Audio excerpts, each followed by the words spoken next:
نحمده ونصلي على رسوله الكريم اما بعد فاعوذ باللہ من الشیطان الرجیم بسم اللہ الرحمن الرحیم۔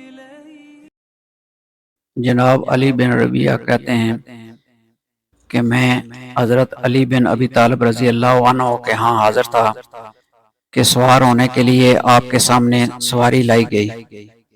آپ نے جب اپنا پاؤں رکاب میں ڈال لیا تو کہا بسم اللہ، پھر جب ٹھیک طرح سے اس پر بیٹھ گئے تو کہا الحمدللہ، پھر کہا سبحان الذی سخر لنا ھذا وما كنا له مقرنین وإنا إلی ربنا لمنقلبون۔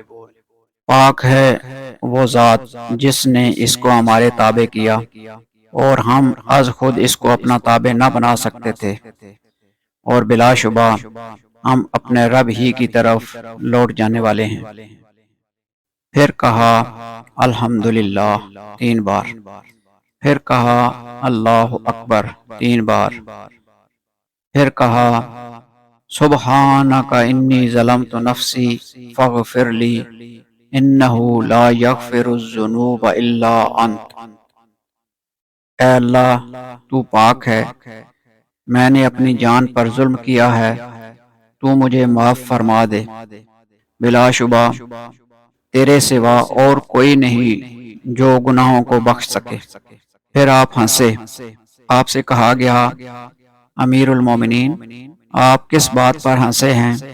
فرمایا میں نے رسول اللہ صلی اللہ علیہ وسلم کو دیکھا تھا کہ آپ نے ایسا ہی کیا تھا جیسے میں نے کیا ہے، اور آپ ہنسے بھی تھے، تو میں نے ان سے دریافت کیا تھا اے اللہ کے رسول، آپ کس بات پر ہنسے ہیں؟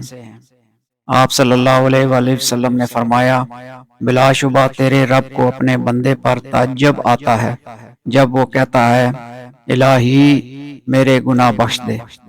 بندہ جانتا ہے کہ میرے سوا گناہوں کو کوئی بخش نہیں سکتا۔ سنن ابی داؤد حدیث نمبر 2602۔ اللہ تعالی ہمیں دین کی صحیح سمجھ عطا فرمائے اور عمل کی توفیق دے، آمین۔